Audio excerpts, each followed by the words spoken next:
There is a reason which is inbuilt in the very hymn, and if you look into this hymn, we will recognize it. But before I come to the hymn, I wanted us to just to dwell a little bit on what is this Rigveda, what is Veda about.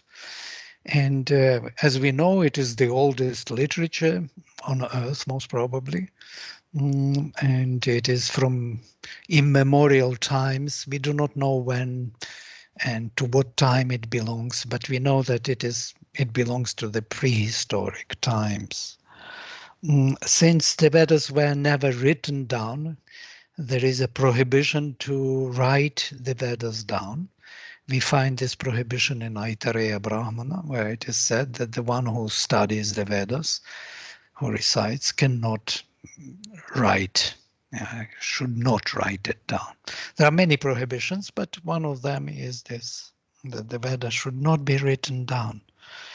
It has to be transmitted only orally from teacher to the student, and that is the responsibility of the teacher to choose a proper student and to teach him in a proper way that he will transmit this text to his student in a proper way.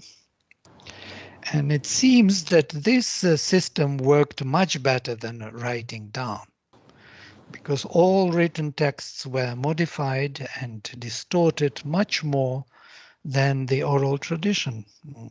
Oral tradition preserves it much better. It was discovered by Western scholars when they came to India, and they collected different recitations from different parts of India, from north, south, middle India. They went to different gurukulas in different villages, and it seemed that the text was nearly identical.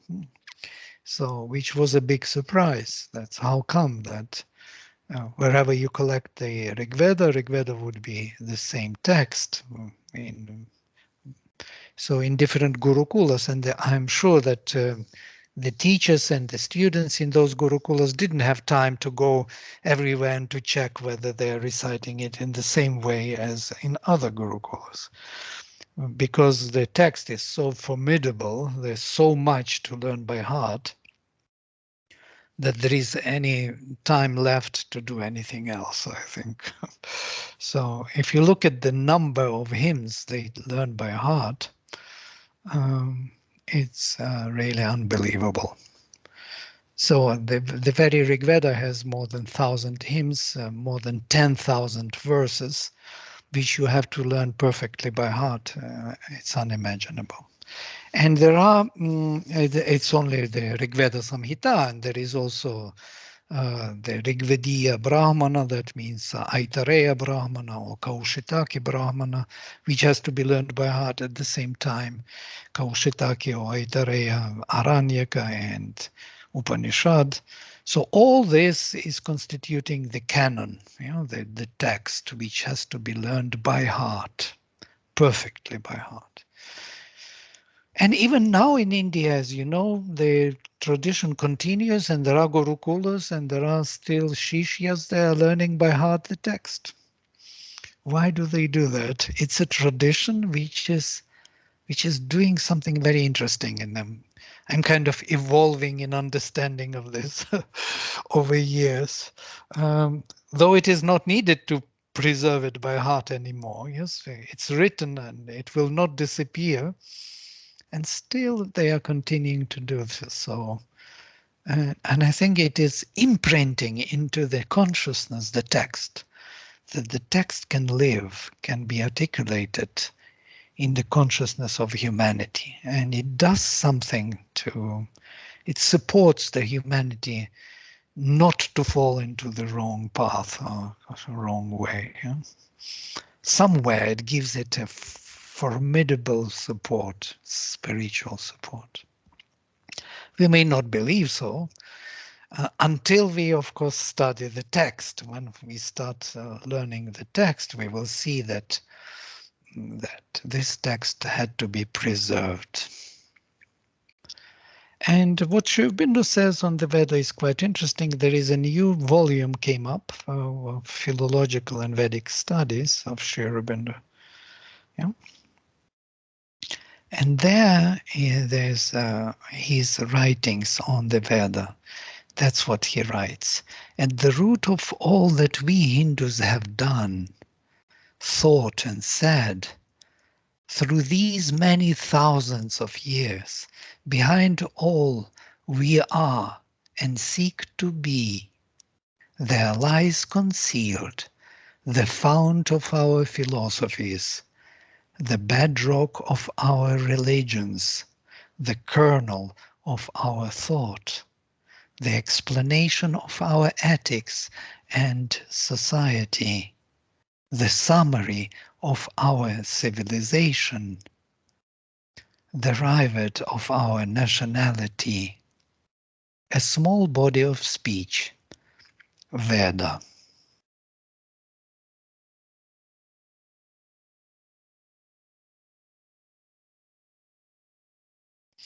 He speaks so highly about the Veda everywhere. The Veda was the beginning of our spiritual knowledge.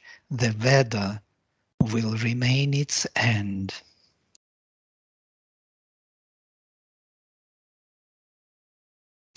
And if we look kind of more precisely why he says so, and Sri Aurobindo was very rigorous in his statements. He was never speaking in vain or lofty kind of comparisons.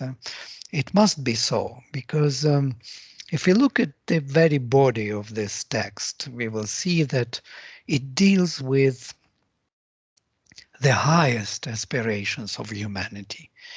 And these rishis who manifested these texts are also speaking about how they do it and what for they do it. Rishis say that they do it because they create the vehicles which will help us to uplift our consciousness, uplift to higher levels, yeah, to invoke and to bring down the greater divine forces into our lower hemisphere, into our bodies, into our mental, vital, and physical bodies, and to make them work there within us, these greater divine forces. And these invocations, invoking different devatas, godheads, yeah, but these godheads are universal powers of consciousness, our own. Behind or in the depth of our individual consciousness, there are these universal forces which can be invoked and made and activated here within our active earthly life. And in that sense, of course, it that is the sacrifice, what they call in the Veda. The sacrifice is this transformation of our consciousness by the forces which we invoke from within or from above our own consciousness, who come in with our aspiration. Aspiration is this fire about which we will be talking today, the hymn number 1, why the fire is so important, because it is that call to the higher forces. It is that which has to be lit within our heart to invoke the higher possibilities of our living. And so the Vedic rishis, who already were realized beings, as it were, as Mother says about them, that they are not evolutionary beings. That's they are not like human beings, so to say, because human beings are evolving and changing. The Vedic rishis are like avatars. They came down with a higher knowledge to establish it here for humanities to evolve.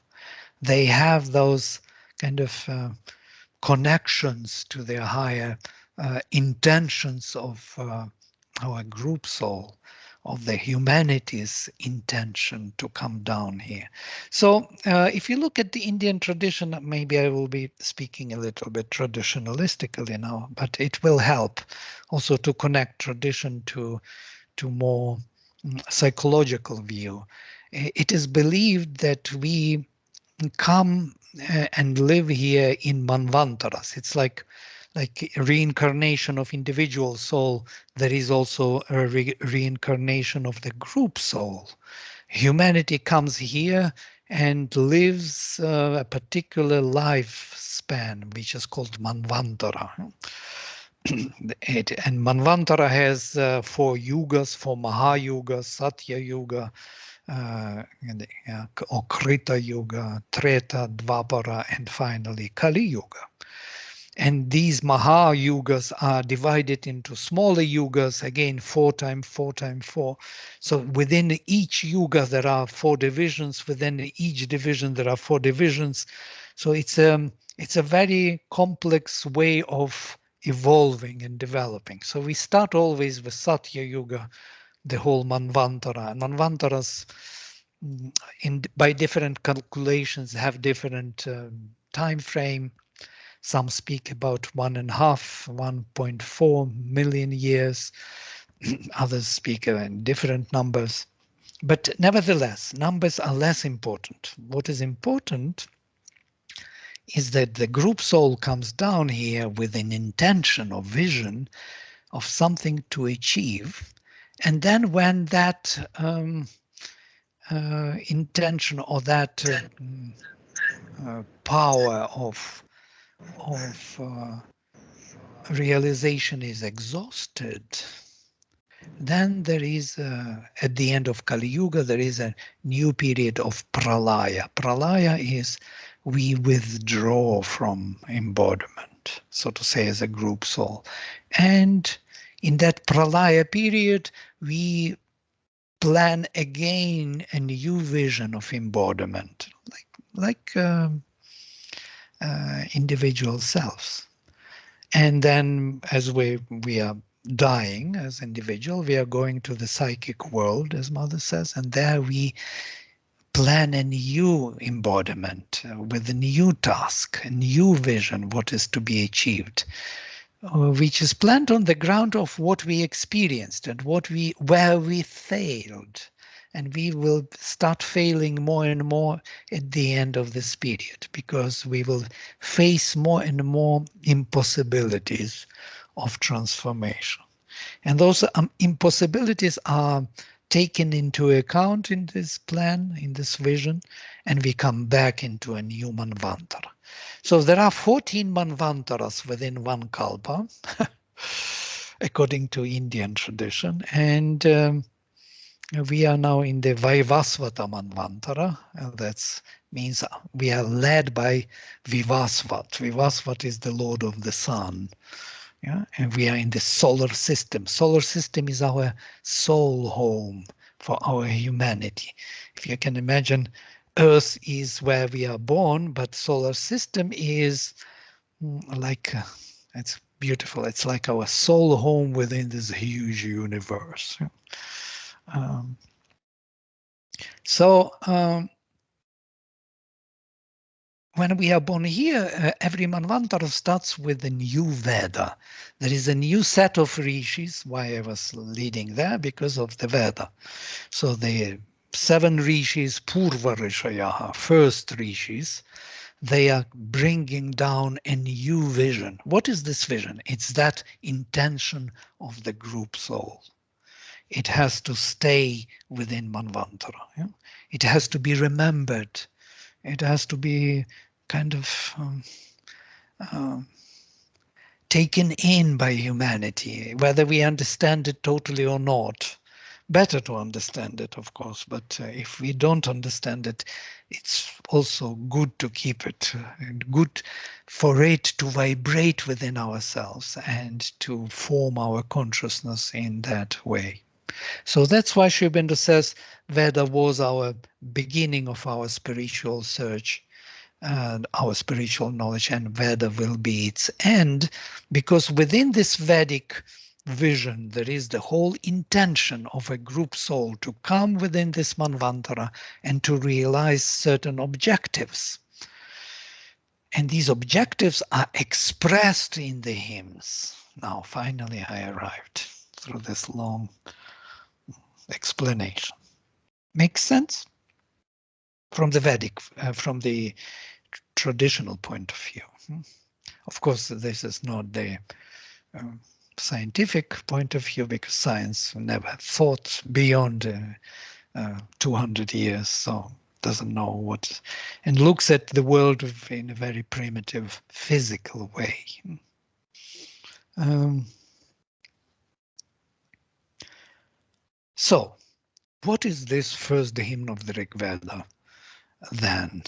It must be some vision or some invocation. And why it is starting, each Manvantara starts with Agni. Agni, as Sri Aurobindo says, it is the divine will. The divine will in nature and the divine will in our heart, in ourselves.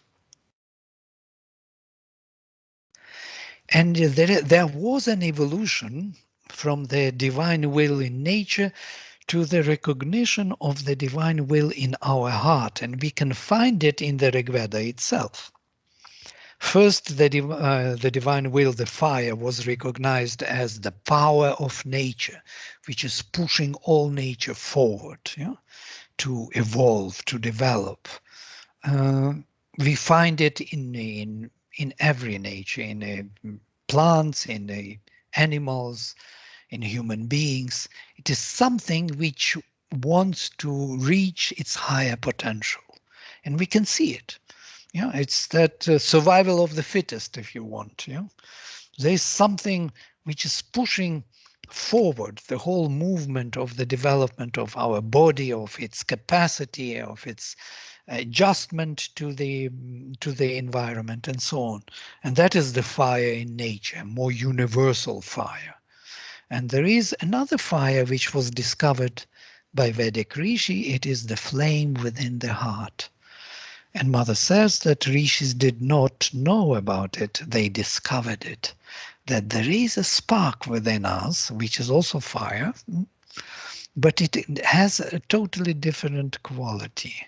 The quality of aspiration, of love towards the divine. It's not that heat, that tapasvin's heat within the nature, but it is a flame of aspiration towards higher consciousness. And between these two fires, though they are the source is one and the same, the divine source, still they seem to have kind of different origin, as it were. Let us speak in this way.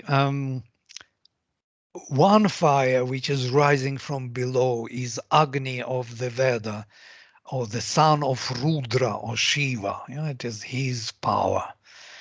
Rudra or Shiva holds on his shoulders the whole universe.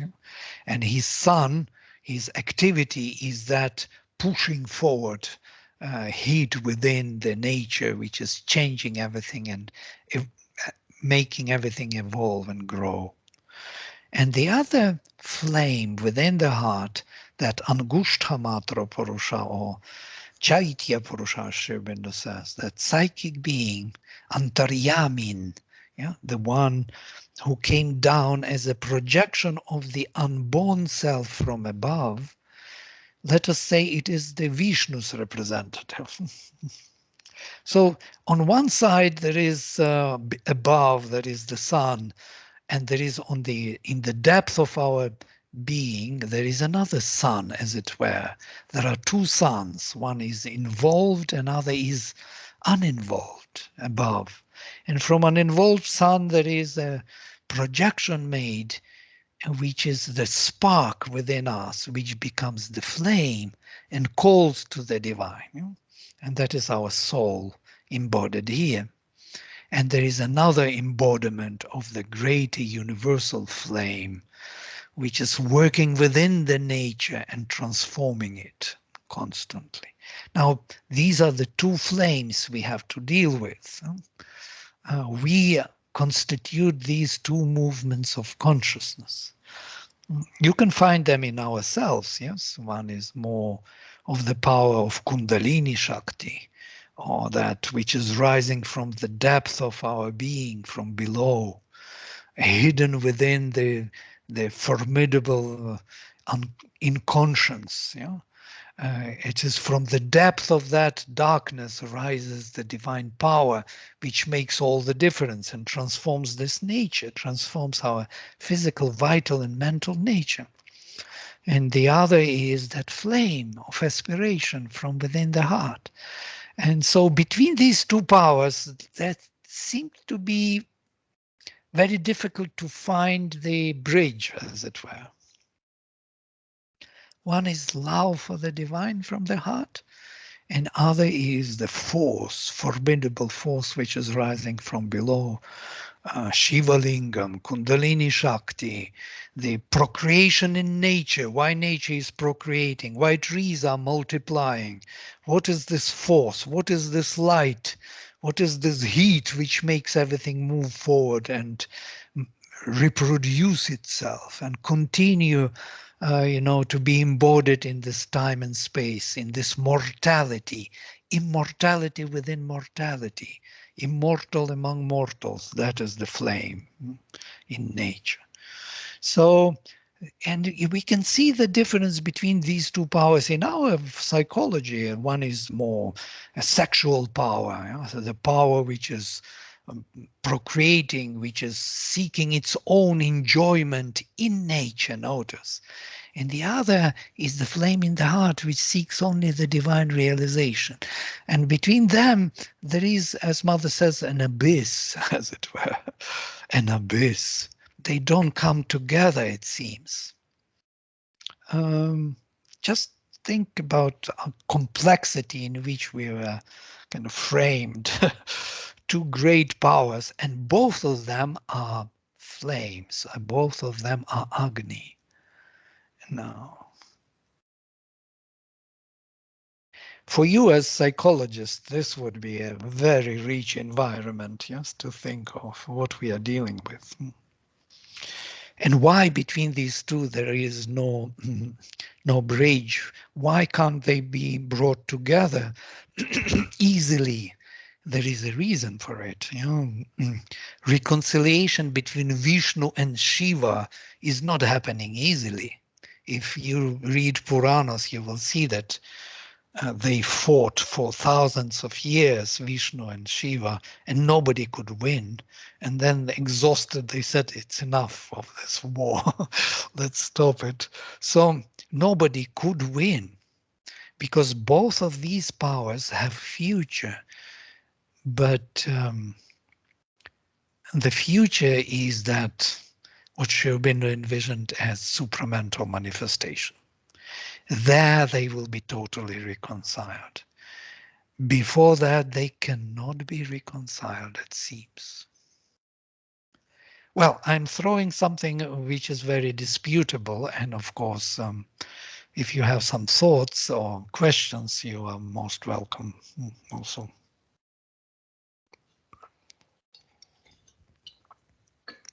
Such a long introduction to the hymn of Agni. But we need to see this bigger picture of two fires, and these two fires are mentioned as Priya or Idya, beloved or sought with adoration. That would start our hymn, Agni Mile, I seek the divine flame with adoration, with love. And the other is Yajatra or Yajata, worthy of sacrifice. The best in sacrifice, Yajishtra.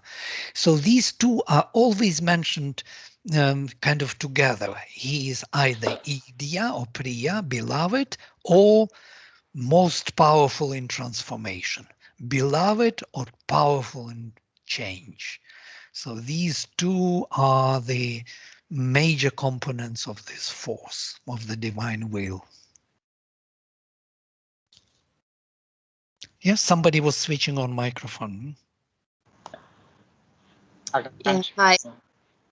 Yeah, I mean, I have a question. More than a question, it's more of curiosity that I have. When you talked about the two flames and their culmination is like a far-fetched idea at this point. It what can be really possible when these two forces and these two flames can actually merge, like, I really, can you elaborate a little bit about that? Yeah. Wow, you want to know the end of the game, yes? Well, Yeah. unfortunately, I cannot tell you what it is. It's a supramental manifestation.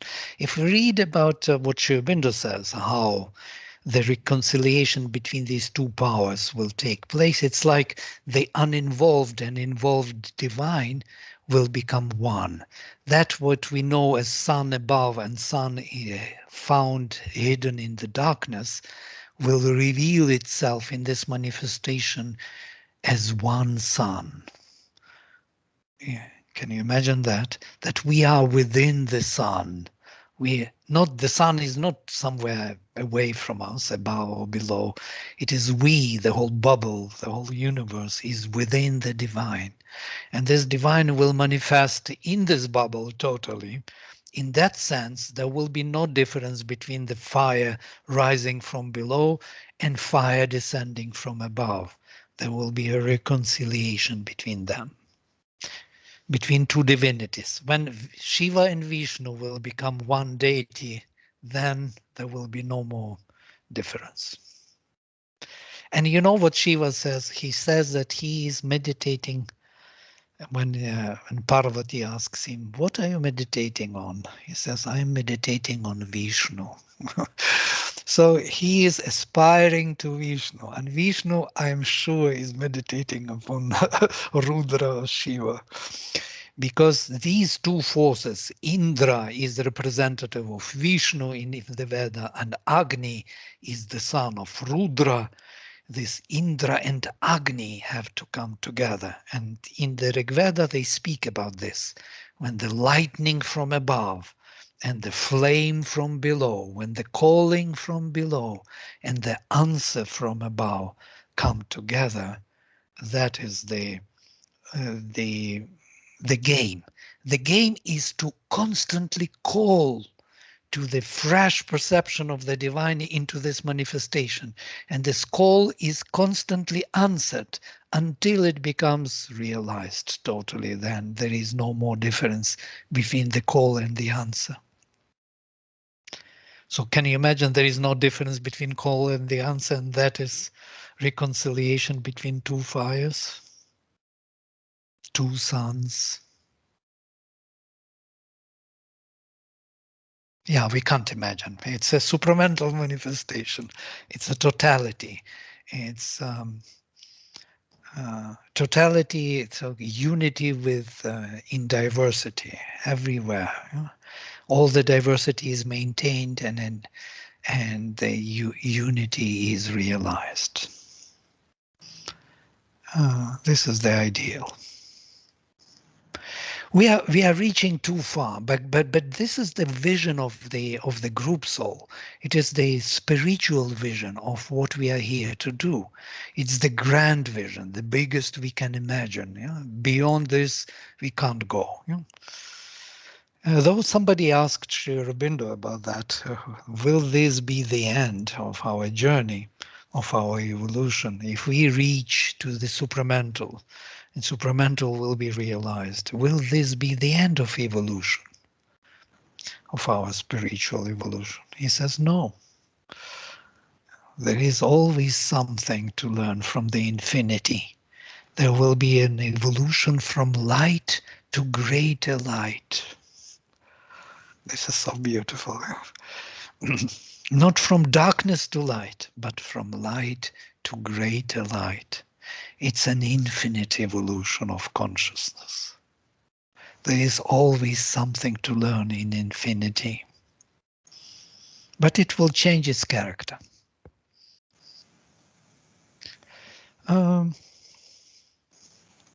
There's one more question. Do you want to take it now? Sure. Aditi? Yeah, so again, it is not a question, it is more of, I would like to know what you think of it, because this is something I have been thinking since for quite a few years actually. Especially while watching movies like Matrix or even series like Westworld and all that. And even like you said right now that Vedas contain the objectives of the group soul. So it seems more and more like a game. So I don't know. It all feels very. Uh, there are computer games as well. Where every character has their own kind of battles to win, and they have their own characteristics. This all really seems like that. Really seems like that. So, uh, any thoughts? It's a nice way of looking at it. That means you feel the infinity present behind, so everything looks like a game. Yes, in a way. In a way, it's a big game of the divine, which is resulting in him recognize or realizing himself in multitude creation. He wanted to be many. That's the whole purpose. Yeah. Bahusyam, may I become many, says the Veda. How could he become many who alone is? That's the game. Yeah? So he manifested himself in the darkness, and that darkness separated his spark from his spark, himself from himself, as it were, in his not total awareness. And that not total awareness, that darkness, that gap, permitted the new game, new lila between the himself and himself, recognizing himself in a particular unique characteristic and focusing only on that characteristic in that moment of time, instead of knowing himself totally in his total identity. Now he can know himself in detail, see himself objectively, as it were. I'm looking at your faces and I see him, and these are his faces, yeah, in details which are infinitely unique. Uh, and this is what he wanted. He wanted to multiply his ananda, as Mother says. He wanted to get an additional ananda from an ananda of unity, not ananda of his identity. He totally identifies himself and has this total bliss, but this ananda of unity, of recognizing himself in unique characteristics, gives him an additional joy, as it were. And that was the reason why this manifestation came into being. That additional ananda was to be created. So the purpose of this manifestation is a game, which is very joyful game, as it were. More joy is to be generated. And it is very joyful to really live, to discover, to everything. Joy is everywhere, in everything, even in things which look to our mind very, very opposite to joy. It's everywhere.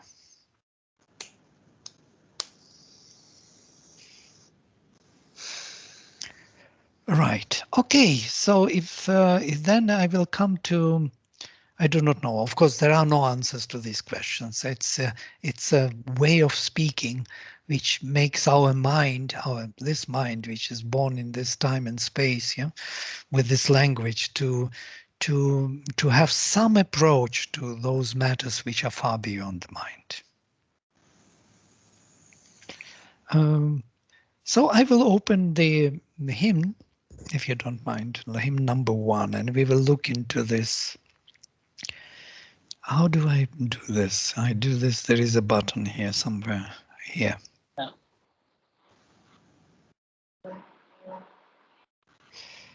Yeah, I think this is Next it. to the mute button. Next to the mute button, there is an up arrow. Yeah. Yeah, well, you can see the hymn, the first hymn, yeah?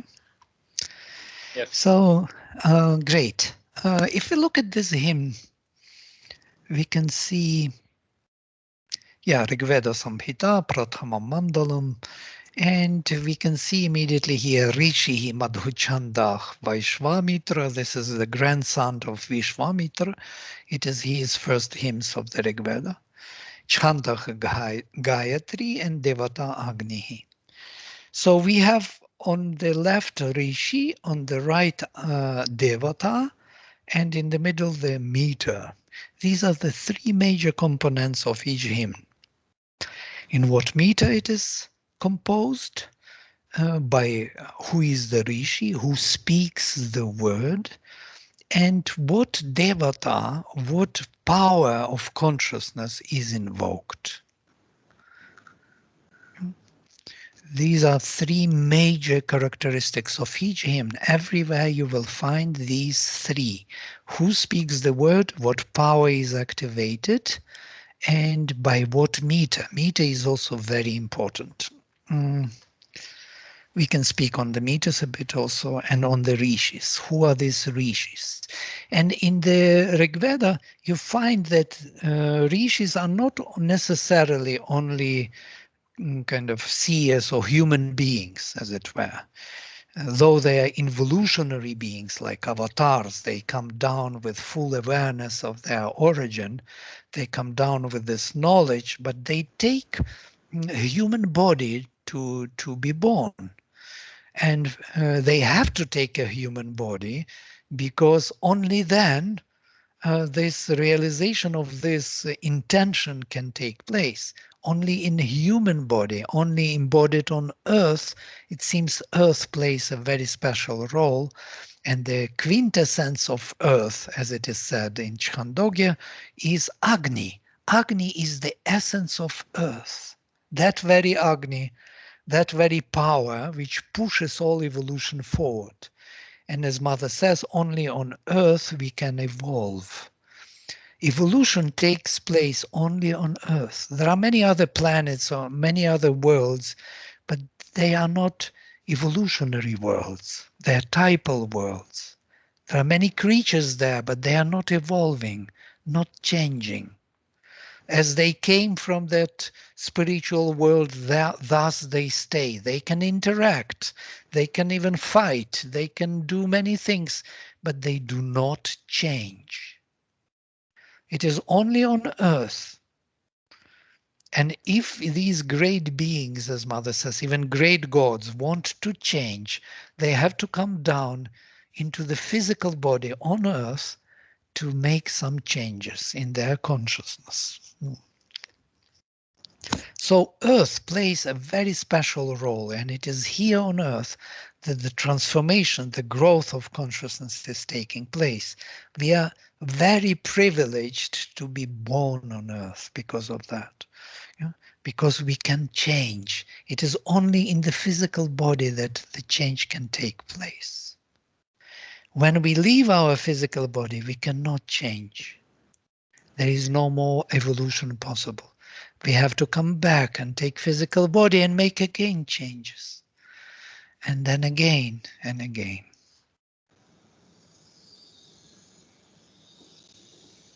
So the first hymn. So whoever speaks the word, he is the Rishi. So the Rishi can be the human being, the seer, it can be the god. Sometimes gods are Rishis because they speak the word. So whoever expresses that consciousness, which brings the power of Devata into play, is the Rishi. He is the one who, expressing the word through word, invokes the Devata. He is the invoker, and it could be also a god. Indra is also Rishi, and other gods are Rishis when they speak the word. They are listed as rishis then. It's quite interesting. We think of rishis as human beings only, but it is not so. Whoever, yes, invokes the higher power, he is the rishi. And the power which is invoked is the devata. And the rhythm is that chandas, which is rhythmic power of the mantra,